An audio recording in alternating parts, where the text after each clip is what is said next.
Welcome to Hashknife Hangouts. I'm Calen Carpenter. With me is my partner, co-host, and father, Brandon. Before we get started, those of you on YouTube, like, comment, subscribe. On Facebook, like, comment, and share. And find us on Instagram at Hashknife Ranch. Sorry, Hashknife.ranch.mt, all lowercase.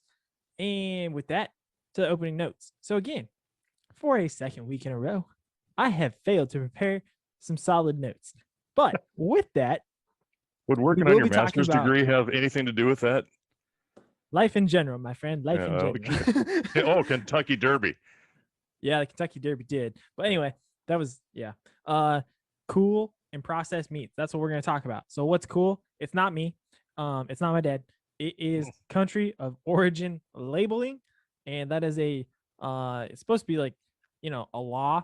But the world got involved and said America can't do that. So we'll gripe about that one. Gripe about processed meats. And with that, I think I'll just hand it over to Dad.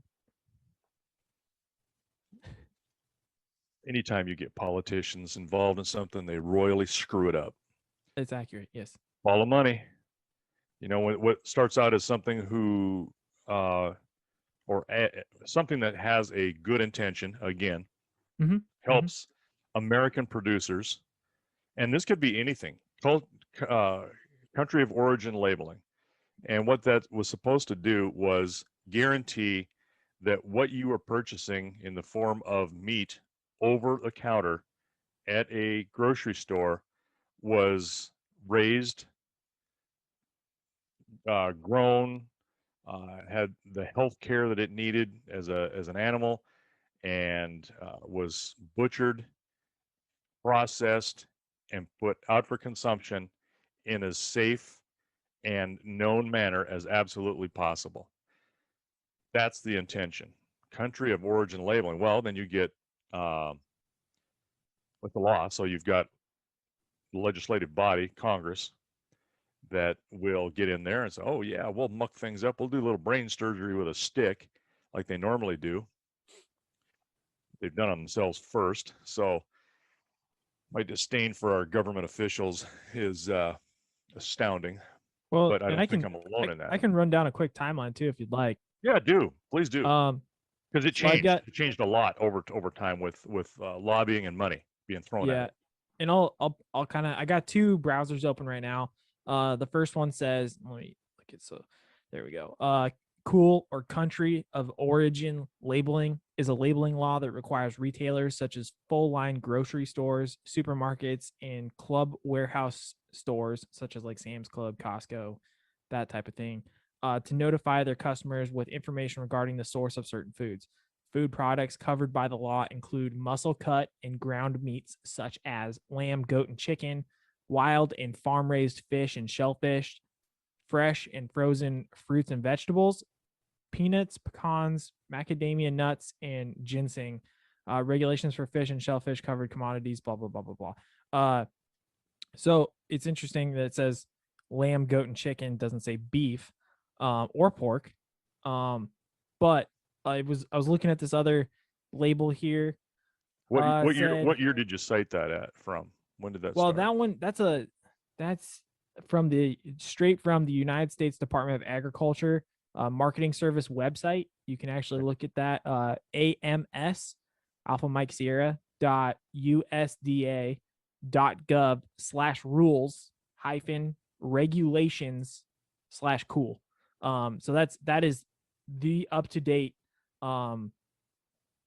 it says FAQ regarding cool labeling flexibilities during COVID and stuff like that. But that's like that's I guess they're a specific law or definition for cool currently. Now, however, I did go to this other one. It's packinglaw.com, and then it's got a bunch of other stuff behind it. But it says a brief history and overview of country of origin labeling requirements. This particular article was dated to January of 2014. So it's a little outdated. It's about 7 years old. Yeah. But it said essentially, I'll hit some dates here. The 2002 Farm Bill and later the 2008 Farm Bill amended the Agricultural Marketing Act of 1946. So just passed World War II, where it had some of the basic stuff to inform customers of the country of origin for various meats, fish, shellfish, nuts, fruits, and vegetables. Then the implementation of cool requirements started to kind of get amended and fixed and whatnot, and it was really addressed in the fall of 2003, and then in the fall of 2004, actually almost a year later, in it was October 30, 2003, and then October 5 in 2004, they published an interim final ruling for mandatory cool for fish and shellfish. This became final in April of 2005, and then it just kind of went down there. Congress enacted the 2008 Farm Bill, which further amended the cool program to expanding the list to covered commodities to include chicken, goat meat, ginseng, pecans, and macadamia nuts. Keep kind of going here. Cool requirements for packed honey bearing any official USDA mark, because we've talked about bees being a livestock in Montana. I mean, it just goes right back into that. And then one of the big things to really take out of all of this, and this is kind of where we're getting at, in June 2012, and in response to complaints filed by Mexico and Canada, the World Trade Organization, WTO, ruled that U.S. cool requirements for muscle cut meat commodities were inconsistent with U.S. obligations under the WTO agreement or on technical barriers to trade. So what you got here, and this is where I have an issue with it, because I have an issue with a whole lot of things. The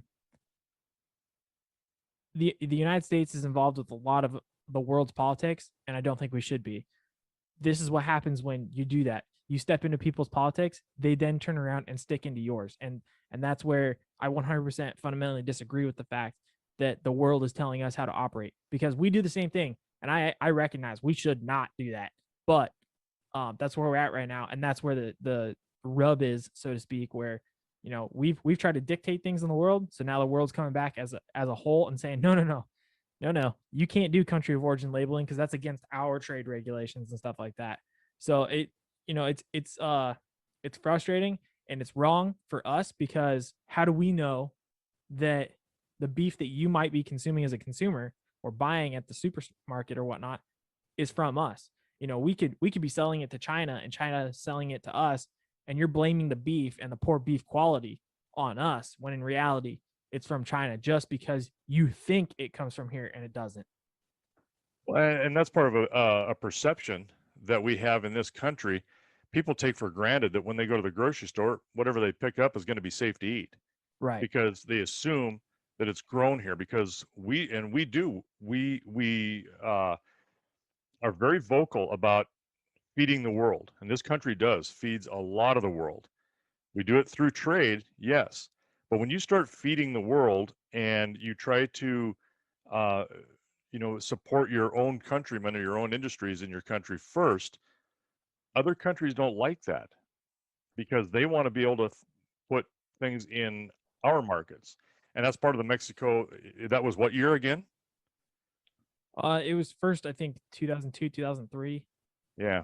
But the ruling from the WTO, World Trade Organization, was in June of 2012, stating the complaints filed jointly. I'm assuming, because it says just complaints filed by Mexico and Canada. I would assume that's a joint thing. It essentially ensured that we no longer enacted cool when labeling our foods. Well, and you got to go back clear into 1992, when NAFTA was enacted, which was the North American Free Trade Agreement, which was not free for the U.S. It was free for Canada and Mexico. Let me see if I can pull some stuff up for that. So this gets to be a mucky, mired mess, and you got individuals who are, or groups, I shouldn't say individuals, entities acting as individuals, and that's really what we have is in our World Trade Organization.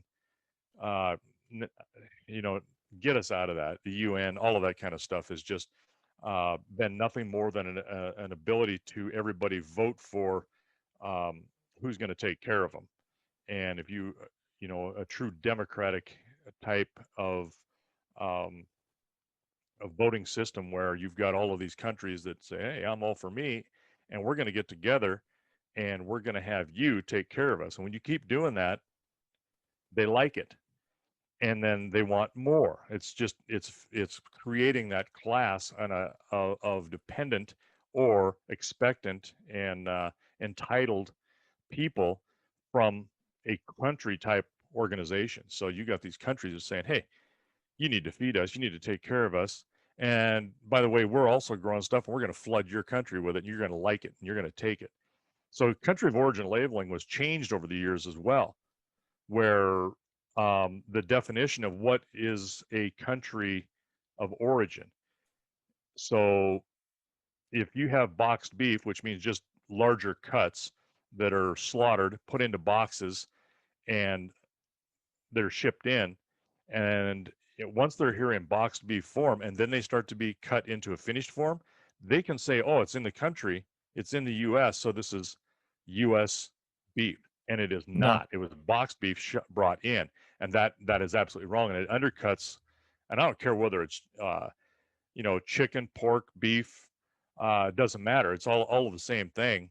And I'm sure there's some processing somewhere for some of those nuts that you talked about, like pecans, ginseng. I mean, that's those are. And the other thing too is there's so much to all of this that you're never going to be an expert unless you're like a lawyer, like in suits and stuff like that. And at that point, you're focused more on like what somebody has done procedurally. Yeah. So yeah, exactly. But the thing that I keep going back to is the fact that, like you said, it could be like China or whatnot, and we bring it here and then we process the meat. So you take a leg, somebody took the hind end of some sort of cattle, brought it over here in a freeze packed box or something, and then they start cutting it up. Okay, now it's US beef. No. That's not true.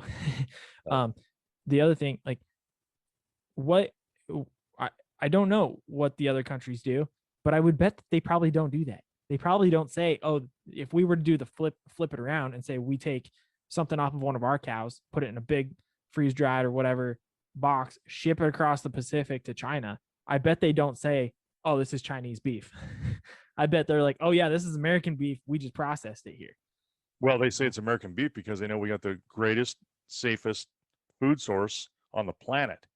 And so they sell it that way. And our beef is, for those in China who are of the elite and of the ruling class, that's good meat. They can get that, and they do buy that. They do consume that. However, the Chinese government, being the communist Chinese, won't buy directly. That's where we were this last administration. We're making some headway there supposedly, but every time they talk about Chinese trade, I laugh because I've been hopeful in the past, always to be not surprised when China doesn't do what they're supposed to do or do what they say they're going to do. So they'll say, oh yeah, we'll take, say for instance, 500,000 metric tons of meat for this, set period of time for 2 or 3 years. They always say that they're going to do that. They're going to pay a high price. And it's like, woohoo, all right, we're going to have a decent market now where we can actually start making a little bit of profit. And then when it comes time to do it, they always find a reason not to. They always back out of those deals. So it's just gameplay. And in the meantime, they strategically set themselves up so that they have an advantage. Well, in my opinion as well, you look at them politically, the two most stubborn countries to deal with in politics, because I think they're just plain hard-headed and they're unwilling to compromise. And hey, if you want something to go your way, that's the way to do it. Russia and China, they're horrible about any sort of compromising. They're always, it's my way or the highway. So my thing is, if you were to switch the tables a little bit and say they had the best beef or the best meat production in the world, would they allow what we do to happen in their country? And I guarantee you it wouldn't. They'd be like, no, this beef came from this part of the world and not from Russia, not from China. This is where it came from. And they even if World Trade Organization, United Nations, they put all these sanctions and said, no, you can't do it. They'd be like, nah, this is my country. I do what I want. And that's where, it gets frustrating, because it seems like we bend the knee a lot in a lot of respects, especially when it comes to food production like that. Well, it's a little bit off topic, but it does play into why they are able to do what they do. The Chinese and Russians too, even post World War II is a huge example of that. Is they don't care about their people. Yeah. I mean, they actively commit genocide on their own people. So whether they got people starving or not, they could care less. Yeah. No, we don't see that happen in our country. We tend to take care of and make sure people are to a larger extent taken care of. Well, even if you're homeless and you're living on the street, normally you can still find a meal somewhere. Right. You have the ability to be free enough to beg. In those countries, you get herded up, rounded up, and you get sent somewhere. And then look at currently right now. Look at the Chinese, the Uyghurs, or a Muslim population in China. They are being actively sold as slaves, and as we speak. So you tell me about their condition of their population as far as their humanity. So they don't care. They can make these larger decisions that'll, we look from year to year, or at the most, 5 to 20 year plan. They think long term. They're thinking 100, 200 years out, and they don't care what happens to those that are not in power. That's why, look at those wet markets. I mean, there's some cultural things there, but I mean, they eat whatever they can eat. And we have a lot more choice there because we can go to over a counter to some place who is really regulated highly by the government, both at the state and federal level for your health departments. And we can purchase food at a relatively inexpensive price compared to a lot of places in the world. Even though, we've had this whole conversation about where that money goes and who's making the big profit on it. But a lot of these countries, you can't do that. You are begging, or you just don't eat meat. There's a lot of that depending on where you're at. I think sidestepping a little bit and circling back around, we'll talk about NAFTA for a second. I found an article. It says it's from Encyclopedia, incorporated.com/Encyclopedia North American Free Trade Agreement. That's my source. Literally the first halfway decent credible site that I found. So we'll just go with that. NAFTA, or North American Free Trade Agreement, was a treaty entered into by the United States, Canada, and Mexico. So essentially North America. It went into effect on January 1st, 94.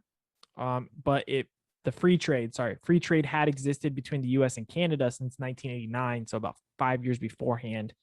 And NAFTA broadened the arrangement down to Mexico. The highlights of NAFTA: it's supposed to eliminate tariffs for qualifying products. Before, tariffs were at 30% or higher for exported goods to Mexico. Moving down, elimination of non-tariff barriers by 2008. This includes opening the border and interior of Mexico to U.S. truckers and streamlining border processing and licensing requirements. I mean, that right there tells me a lot about other politics. Not just 92 food. is when this really started being pushed. And you're right, it didn't come in at 92. That's when it started. I mean, there was a big debate. I mean, it took a long time to drag on. The common sense approach was you're going to hear a great sucking sound where you're going to have all of our stuff not have value here. We're going to lose our value, and you're going to get our markets flooded with Canadian and Mexican products. Yeah, and here exactly I'll do some more highlights, and then I'll do the who was for it and who was against it real quick. Tariff reduction for motor vehicles and auto parts, expanded telecommunication, reduced textile and apparel barriers, expanded trade and finance, opening of insurance markets, increased investment opportunities, expanded the rights of American firms to make bids on a Mexican and Canadian government procurement contracts. Those are kind of the big ones. Opposition to NAFTA.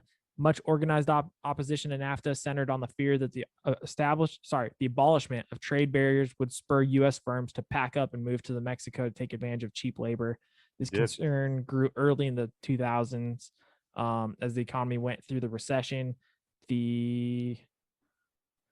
What was that? That was opposition.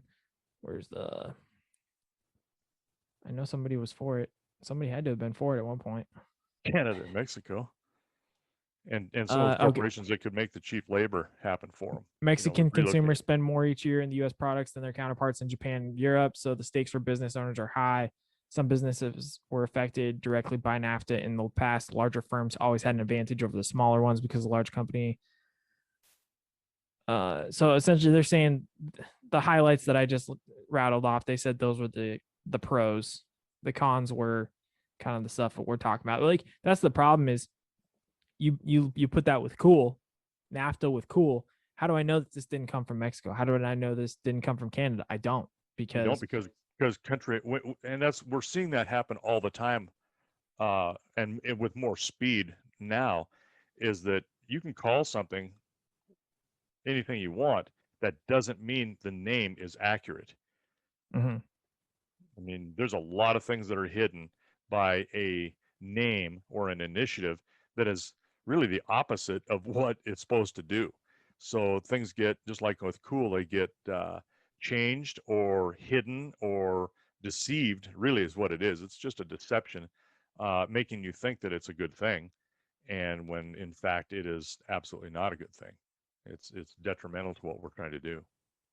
Well, and I think that kind of leads into like what we're going to talk about as well, is processed meats, right? So most people think of processed meats as, I don't know, something that probably is more like bologna or salami or something like that, where you got a bunch of meats and you throw it through a grinder and put in some fat or some tallow and you kind of put in a can or a bag. Right. So stuff like that, and that you'll find it at a grocery store. But now, I mean, you can get processed meats, not necessarily. Well, first of all, you could get in the same food format based off of what we've just been talking about. You could get Canada beef, Mexican pork, and American sheep all in one sausage, right? Theoretically. Sure. And you just call it sausage, and you wouldn't know where all the stuff came from. And then on top of that, now they're starting to do the what do they call it? Just the protein foods, processed protein foods, where it's all actually plants, and it's not actually meat. It's just protein packed nutrients that have been made into a fake meat, which right. I mean, we've already talked about this before, but I'll gladly go into it more. Is, we're trying to get away from processed foods, but yet now we're starting to focus on, let's get rid of good healthy fish or good healthy beef or good healthy pork, and we're just going to make a processed meat because we don't want to kill animals. Well, yeah, or I want to create my own empire that I can be doing, from start to finish in a lab. I call me paranoid, but I don't trust what somebody puts into some kind of processed food. Yeah. And you're consuming it all the time, but you have to ask yourself, boy, is this really what's in this thing? What else did they do? What else did they slip in here? What kind of mistakes did they made during the processing? Went, it's close enough. Nobody will know. Those things I'm sure happen all the time. I mean, there's a famous, some of it's purposeful. There's a famous novel called The Jungle by Sinclair Lewis, was it? I don't know. Well, so okay, I'll run it through. This is a historical. Yeah, run through it, but I don't know the particulars of who wrote it. Yeah, well, it was originally, and it's a, because I thought about buying it one time and I haven't. It's a novel about, I think, an immigrant who comes to America and he's trying to work through, the American dream. He's trying to work at a factory and stuff like that. Well, he works at a meat processing factory, and he ends up seeing the nastiness. This is early 1900s, and this is what resulted in things like regulations and health code and stuff like that, because he saw they're processing dead rats, garbage stuff in the meats, and people were eating this as sausage in the United States. And so there's a legend or folklore that says one day Teddy Roosevelt was the sitting president, and he was reading this book while eating sausage, and he threw the book down and threw his plate up and said, "We need to fix this." And so he went to Congress and he started enacting it. That's what the legend is. But that's where stuff like that comes in, is you can easily just grind in a dead mouse and nobody's going to know. You know, how can you? It's easier to do that, to flip it off to the side and into a grinder, than it is to say, "Oh, hey, I found a dead mouse," and everything comes to a stop. Right. And you dig it out, and on either side of this assembly line of meat going down a conveyor belt or a tube, and you clean that out, you've stopped all production. The company's not going to want that. No. Workers are like, "I don't want to get put through this." What happens when that worker is the one who says, "Hey, this happened," and the boss, as in boss's boss, goes, "Huh, I don't think maybe this person should be here anymore. I think they disrupted things too much, and now they can't feed their." I mean, there's all kinds of dirty, nasty little things that happen that are not necessarily vocalized, but they're certainly implied, and you know what those consequences are. So I think there's a lot of that goes on. The potential to do it purposely is way high. So you got a bunch of industrial waste that's needs to be gotten rid of. Where does that go? If you're going to lab raise things, is there potential I could go into that kind of stuff? Probably. I mean, why spend money to get rid of something when you can just have people consume it to get rid of it a little bit at a time? Hey, what's it going to hurt? I know a lot of people that have worked, and I shouldn't say a lot, a number of people that have worked in commercial slaughter plants. One here locally is no longer here, and they will, and it was a pork facility. They won't eat pork because they were like, "No, I know how that was. I'm not eating that," and they were working on the floor. So you tell me there's a good number of people who've worked in some fast food industries, and they're like, "Nope, I don't eat that. I know how that stuff was, what it looked like. Remember putting it in a fryer. Nope, I won't eat there." There's a lot of them that do that. So if that's at a local level, you tell me, when people don't know who their end consumer is, and I think we need to have, there is an absolute need for inspection, health, cross check. Absolutely. I mean, it's like if we vaccinate an animal, what do? We will hold it a minimum to what it says on the label. Says, "Do not slaughter within 45 days." Yeah, we won't. We hang on to that animal because I am not sticking that into somebody else's mouth.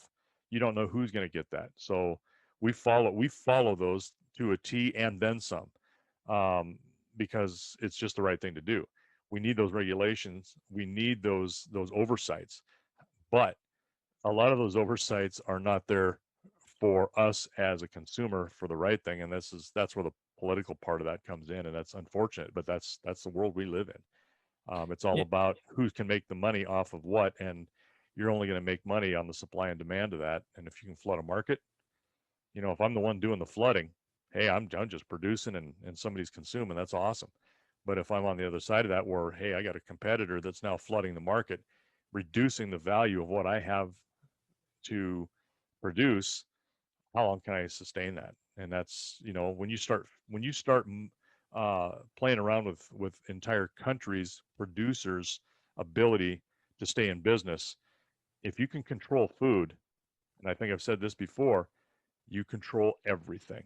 Yeah. Well, it doesn't take very long for you to get hungry. Well, there's another thing too with that, and I was talking to somebody about this the other day, is you can agree or disagree with how the government runs things, but one potential solution is, you don't do licenses because the government's essentially allowing you to do your business. If you're a hairdresser or something, who are you to say that I am or am not qualified to be a hairdresser, right? Like, I'm not there to hurt anybody, or if I am, how am I going to hurt them through cutting the hair? You know what I mean? Other than, okay, maybe you hurt them emotionally for a little bit because I wanted my longer hair, but then suddenly you just scalped me. What's the difference between a good haircut and a bad haircut? About 3 weeks. Yeah. Or so less. Like that's my point. You really, who are you to licensure me? Because of something like that. Now, when it comes to food processing, the health of the I guess everybody in the area or the country or the state, wherever you're at, yeah, I get that, but it's almost like maybe that smaller level of governance. You're talking about how we follow what the guidelines are based off the medication or based off of the antibiotic or the vaccination, whatever it is that we're providing to the animal. We follow that, and then maybe even a little more. So if it says hold for 45 days, maybe we'll hold for 50 because it takes another 5 days and we think that should be better. Or we'll 60 hold for another days. 15 and go to 60 days. The kind of the difference though with your analogy with a haircut is most of us aren't consuming hair. Right. And I think most of that regulation isn't on their competence of their product. I think most of that regulation is on the cleanliness of what they're doing, which is still ties right into health. How does that affect them personally? You get a head lice outbreak in a barbershop or a beauty shop. I mean, that's, those are some of the things they look at. The cleanliness of the running a comb through somebody's hair and then somebody else comes in behind them. A lot of those kinds of things. But what we deal with is a consumption. I mean, you're not eating hair out of a barbershop or a beauty shop, but you are consuming meat, what we produce. And so Right. there's a larger difference there. And I get what you're saying. They can't tell us that or know anything about our competence of how we can raise those animals most efficiently. We may be very inefficient, but we're still putting out a product in the very end that is good and wholesome and not going to harm anybody. So that's kind of the difference. And I think most of us, we have to be fairly efficient. I mean, there's some things we could do more efficiently, but it comes to what's our preference on ease on the animal.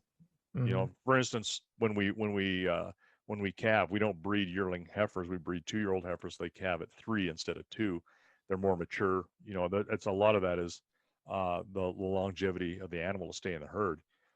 So there are things we can do inefficiently or efficiently, and you're right. They have no idea what we're doing, but it's the safety of it at the end product. But that's kind of my point is, we're doing it at the lowest level, which is the producer.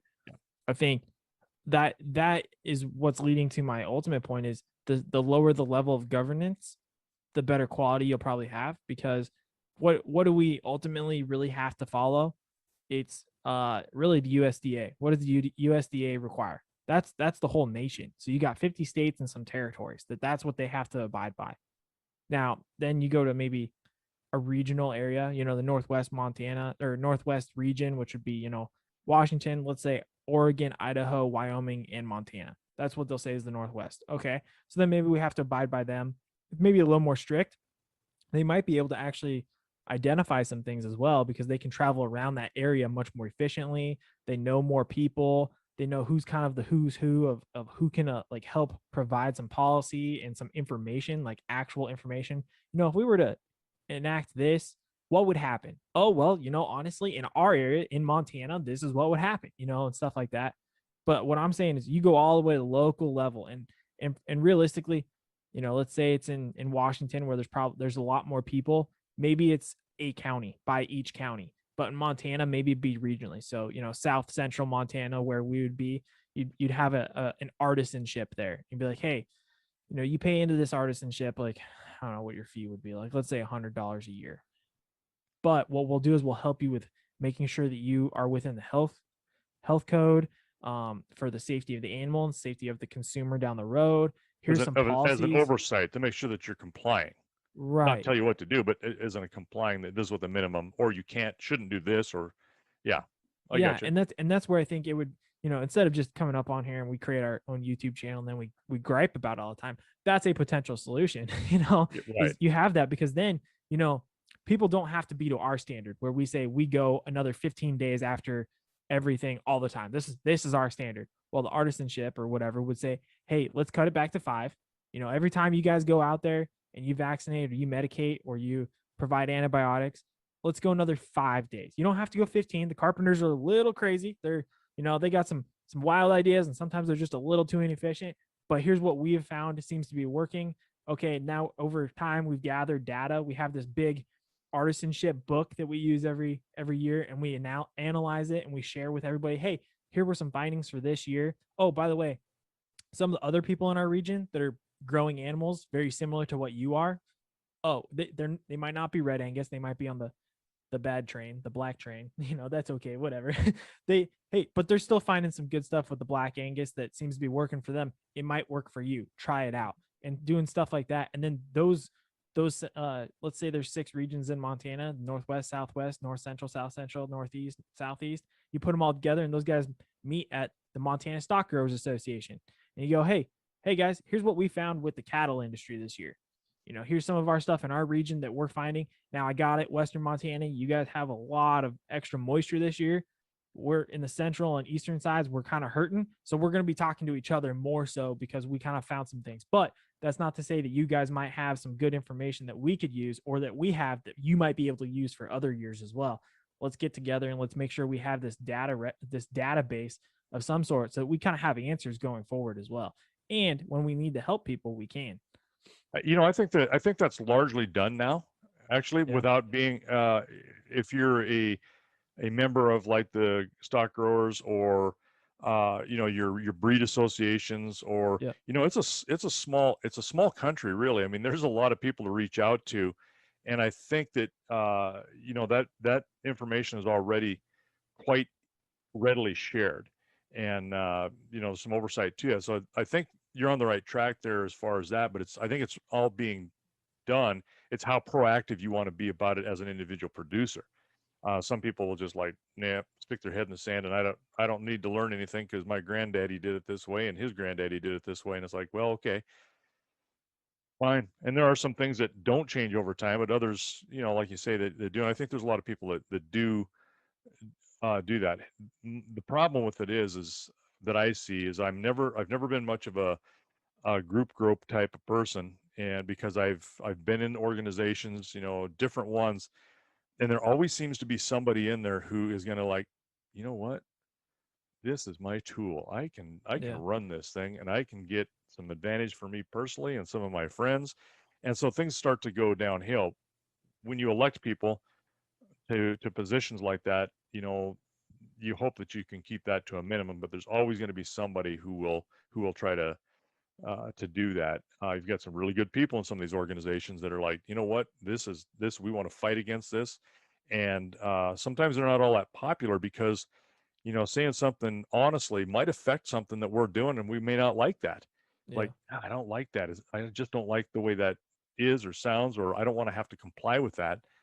So things can fall apart. It's the dynamics of any kind of a group like that. And it brings us right back to the country of origin labeling. You get people who are in other countries that their best interest is for their, Right. whoever they're working for. And I wholly it's the support same that. thing. You might be Russia, and I'll tell you what, people, I've dealt with Russians, and I vehemently oppose people who say Russians are good people. I've had way too many interactions where I do not like Russians. But at the same time, Russia is Russia. And so if you are in Russia, I have no issue with you protecting Russia because you're Russian and that's your country. I do the Right. same thing for the United States. We may vehemently disagree on vastly different issues such as politics and how we're going to raise animals and stuff like that.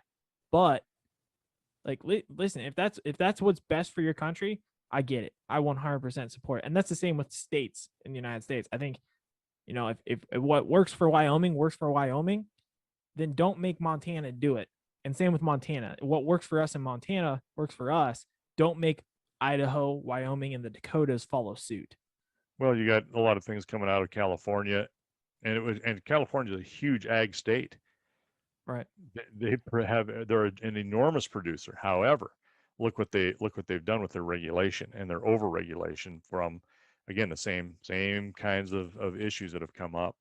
And there's a whole lot of other things that are tied to that as well, cultural things and political things. But we're it isn't like we're insulated from those.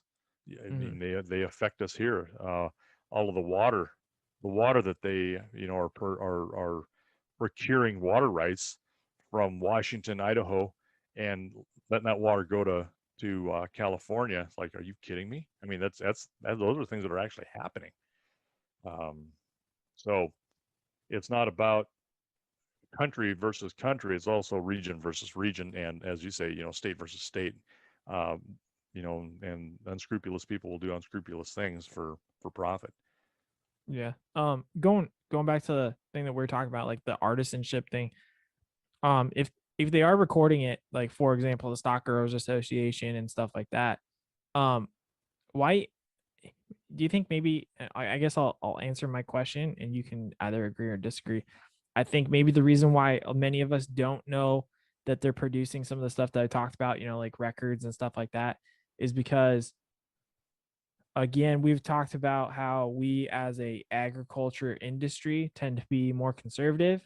And so because of that, we don't push stuff. We don't like we have to pull. If we're trying to get any information, we have to go searching for it rather than having it available to us. Do you think that might be why is part of that right there? Is we just gather it and they're like, okay, if the people want it, they'll come. Well, I think it's vastly different in not just different industries, but different areas of where those industries are going on. I mean, you made the case of Western Montana is completely different ground and weather patterns and how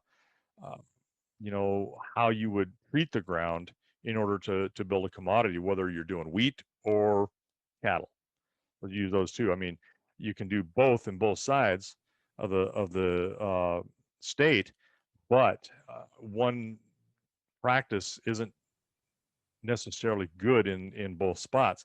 And I think that becomes something that is a very localized issue where, yeah, I can look at that, I know that, but things are not going to change when I have this valley, say the Flathead Valley, and looking at their say their cherry crops, which is a ways off, but it's a crop. It's a flathead cherries are a very well managed and sought out crop, but it's based on weather dependent. I don't think I've seen a cherry tree for any kind of agricultural consumption in groves in eastern Montana.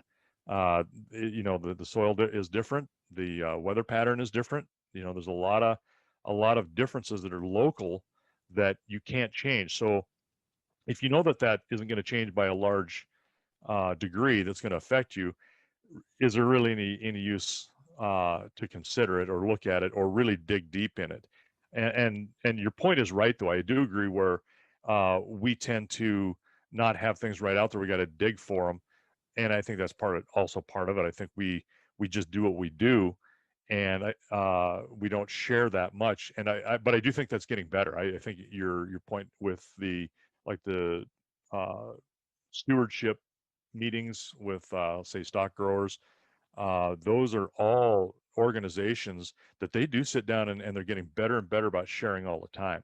And it is up to you. I mean, nobody should force feed you to go look at stuff and find Right. out. But you can, and I think it's much easier now too with the internet. I mean, God, Oh when I yeah. was a kid, it was word of mouth, or you went to a meeting somewhere. I mean, you took the time to go and learn, and if you had the time, and you're trying to do everything on a place at the same time. Now you could literally attend a meeting from your computer, Like this. and just like this, exactly. And so and I've attended some meetings, some recertifications for having pesticide control.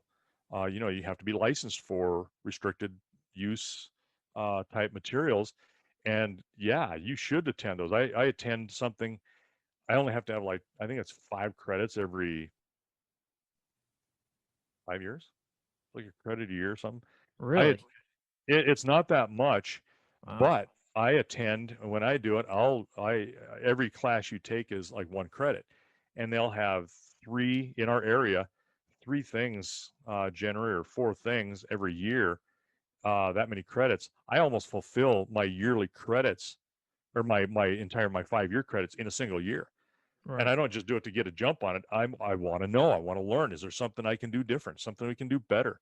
something we shouldn't be doing that's changed. I mean, there's all Well, kinds of things that I to mean, do. so much So has it's up to us to changed do it. since, like DDT back in the what Right. 70s and 80s that people realized, oh, we're killing the freaking eagles, Well, and 60s, and yeah, they started the Endangered Species Act. I think that was in 72, 70 to 70. I think 1972 is when most of those went into effect. But yeah, it was the 50s and 60s. They were using all kinds of pesticides. yeah, Uh, and just exactly that's kind of the point, that's affecting animals that you are not having as a target species. And so, that doesn't affect just eagles. It would make bald eagle eggs extremely soft, and the eggs would break and the chicks would not even develop because you're doing something to control something, in a crop. So, does that get into the water supply? Does a cow downstream drink that, eat some of the foliage, and along the creek banks, river banks, and then go into the food supply? I think that's probably a pretty good safe bet that we already know that's what has right. happened. So yeah, I mean, and we learn all the time, and we have to learn. But again, that's why we have country of origin labeling. That's why we have oversight.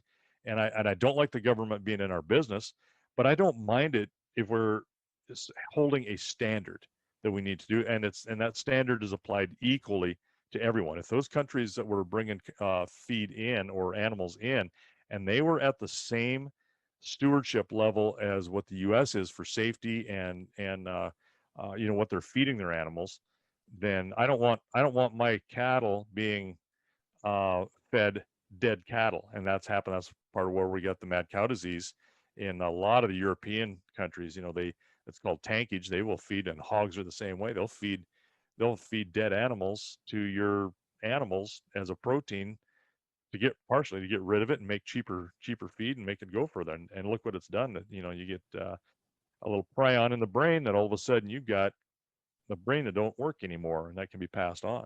Well, and I think more importantly, you said you don't like the government getting involved, but cool is good because it's able to set a standard, and I agree with that. But I think even more important, we talk about what's when you go into the store and you go grab a box of cereal, what do you look at? If you're really interested in your health and what you're about to consume, what do you look at every time? It's that nutrition label, right? Right.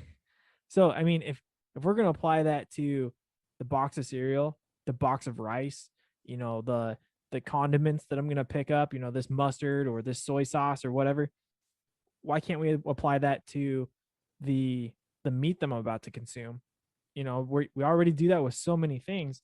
I don't see where the issue comes from with providing that information on meat, because what are we ultimately doing? We're not even just setting a standard like you're saying. We're also informing the consumer, which if that's what you're going to do that's what's important. I don't think it's necessarily even setting a standard. It's informing the consumer, and that's what the government's there to do, is to help protect and provide information, and providing information is through the Cool Act. Well, it is, but I think there's again a change in, or a difference in terms of processing. When you have a box of cereal, you've got something that's processed. It's been, put through a mush. Right. These ingredients are added together, and they're making them into, whatever little round circles or flakes or whatever they're doing to them. And a lot of times putting heat to them. They're fortifying them or adding different, vitamins, minerals to it so that it's healthy, so that it meets a minimum, what we know as a daily need for our bodies. Meat in itself, the processing means being butchered, being cut up, being prepared for sale into, say, a roast or a steak. And that's what you see across the counter. Yeah, and there's not much labeling there because there's not much that's been fortified, or nothing's been fortified, nothing's been changed to it. But I think we have a standard that we know what it does. Yeah. And you'd have to do every piece of meat. Different cuts are different. You will have higher fat content in some of your, say, your chucks, which are flavorful, but they got a lot of fat in them. You got, say, a round steak, very little fat, tough because there's no fat. So those are going to have some a little bit different nutritional values. But I think as an informed consumer, and that's why I think it's very important to have what do they call it now? It used to be called home ec, but family consumer science. Science, Is that yeah. it? So, and Yeah. that's taught in the schools, and I've got no issue with that. I mean, teach people where their food comes from, what's healthy to look at, what attributes it has, what it will fulfill your needs for. All of those kinds of things are very important. If you can do that, you don't need the labeling necessarily for meats. Not that I'm opposed to it, it's just very hard to do. I think it's education ahead of time, where when you have something that's put into a box, you have no idea where that's come from, how it's processed, what it's done. You still don't when you pick up the box. Looking at a ingredient list on that box, plus your nutritional, and so much is put on the nutritional side of, this is what you look at for a quick down and dirty, where you're not going to have that necessarily with meat. You're not going to have the ingredient list because it is what it is. It's okay. This is a certain cut of meat, whether it's, what's the difference between a chicken thigh and a chicken breast? A lot on the same animal, so it's the same thing with any other animal. Well, and The I would say ingredients are ingredients. you talked about some of the ingredients for, let's say Fruit Loops. They make it into mush, then they make them into circles, and they get heated and dried, and they create what you get. But I would say I would be, I would definitely be for ingredients like that for beef or pork, because you could say things like, this animal from us was provided this type of mineral, was not utilized on steroids or anything like that. It was grain finished, which is what I would assume probably happens in feedlots, and it was raised on grass, 75% of its life, because the last 25% you could say, is in the feedlot. You could do that for everything, because then that is your ingredient to that meat. Now, Right. on the other side, this animal was raised in a feedlot, so you can say feedlot raised, grain fed and finished, Corn and finished, or silage. Yep. yeah, and then injected steroids every, I don't know, 120 days or whatever they do, Well, for Pet 100, birth. for like 6 months, or for 3 years or something like that, leading up to slaughter. Then you could see, okay, well, which one do I want? Do I want the grass fed, grain finished? Do I want all the steroids that was utilized and stuff like that to kind of bring up the meat? And you can make that choice as you. And that's what I'm saying. You could utilize that as the ingredient to that meat that you're about to consume, on top of, this was provided from China, this was provided from Australia, Right. this was provided from Montana, Wyoming. I'm all about state labeling too. That'd be awesome. Hey, I'm seeing meat in here from California. Why is it all the way up here? I'd like to have some Montana beef, because guess what Montana does? Montana's got its own labeling system too, made in Montana. Right. You have to set a certain standard at your location as a organization to prove that you are made in Montana. I think it's like 90% of all the stuff you use to produce the item has to be from originally Montana, and that's how you get the Montana labeling. I'll have to look that up. Yeah, I forget what the exact amount is like that, but you're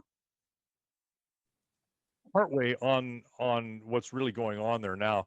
As far as your hormonal use to increase muscle mass, that changes. I mean, sometimes we used to do that. We did that for like 2 years back into like 73, 74, and didn't see that it really made a big difference without lots of waste of money, and then because it was just about putting more pounds on them.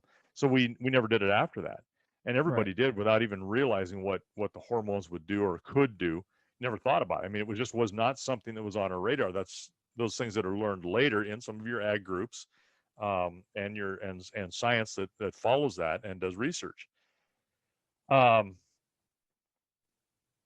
are a lot of stores right now that are, I think they're more of a specialty store, where you can get grass-fed beef, not a grain finish, no hormones. I mean, you can specialize in some of those as a sales. You pay for that, and that's part of where our marketing comes in. And those who, let's face it, those who can't afford, everybody wants healthy meat to eat. If you can't afford a trip to the store to pick up something that is all natural, grass fed, I don't even want to, we don't even want a grain finish. We want just natural grass fat. mineral regime, just like you're talking about, and we track that very carefully and closely, and change minerals depending on the grass forage. If you can't afford that, what good's it going to do? You can't get it anyway. So you're marketing to niche groups who want that, and you're trying to get the most out of it that you can. So you're not wrong also when you say, I don't know that I want to eat something that's shipped all the way up here from California or Mexico or Venezuela or I just get a question, Namibia. Why did it come up here? Well, how many times have, and I had to ask some people this question who wanted me to work on a horse, train a horse for them or finish it. And it was from way down to like Arkansas. And they sold these horses, like, okay, if these guys are breeders and trainers, why are they bringing their horses all the way up here? And you see that at the sale yards. You'll see out of state trailers with a bunch of horses on them coming to the horse sale from like way out of state. And you're like, okay, why aren't they able to sell these horses in their own backyard? I think that also comes with reputation. Some of these small groups, and I was going to say this earlier, in some of your regional areas, who is putting some antibiotic in an animal and getting it off their place just as soon as they can. They're not following that label. Those people have reputations, I think is what they're called. And the same thing when you start pooping in your nest close to home and people realize it, you can't get people to come to your nest anymore. So you have to start going out and about and getting further away where people don't know who you are, so that you can have your commodity sold. And I mean, it's a matter of time before that catches up with you, before it's no longer feasible, as long as people are still in the dark and not doing their homework. Or, in the case of horses, enough people get hurt on your horses because your horses aren't trained, they're going to stop buying your horses. Your reputation is going to outrun you further than you can fly from your pooped up nest. And it's the same thing with this. I mean, you're going to have good producers who have no problem marketing their animals. The problem is and especially locally, the problem is we don't have that on more of a national level because it's not as organized. And I think your point to that is headed that way, where we can have everybody understand that this is the standard. We not just meet that standard, we exceed that as a group within this. And we belong to this. I think they way back when called it the Grange. Yeah, I remember when they started that, and it was about getting their stuff to market. And look how corrupted that got. I mean, again, you have that cycle of things that take place. So it's a good idea. I've got no issue with it. I think we've got some of those available to us. We just need to be better about discerning which is the best one.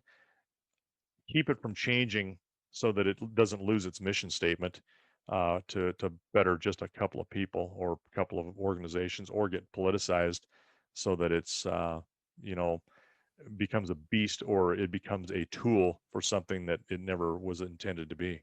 Like NAFTA. That was all politics, and we were screaming bloody murder at the time. Said, you know what, this is, and guess what happened in Montana? Canada flooded us with their cattle, grain, and lumber. And every time I see a Canadian truck, I want to freaking nuke it, because that's taking money away from producers in this state. And I see them all the time. I still see them there. Wrap up the episode. Down with NAFTA. Cool with cool. Well, you got to we have to have them accurately reflect what they mean. And actually, the last administration, when they did the Mexico-Canada agreement, changed a lot of stuff in NAFTA that made it way better for Americans, and that was a good thing. And they had to do some tough negotiations and really hold both countries' feet to the fire a little bit, and they didn't like it because all of a sudden now it was going to be more fair as a trade agreement. And that they just spent the last 30 years taking advantage. I mean, that's a tough habit to break. Any kind of an addiction like that takes a little while, and it takes some resentment to have to go away. So, all right. Well, with that, thanks for watching, and we will thank you till you're better paid.